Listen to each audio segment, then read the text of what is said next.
বাবু নে আমি নজনাকে আপোনাৰ আন এখন পৃথিৱীও আছে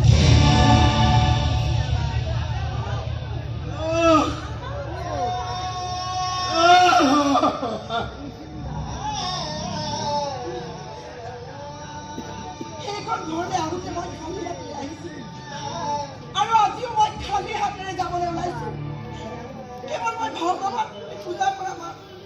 ফটোখন মই লৈ যাবলৈ ওলাইছোঁ পূজা কৰিবলৈ নহয় গালি পাৰিবলৈ সকলো সময়তে চকুত পৰাকৈ গৰমত আৰি থৈ ফটোৰ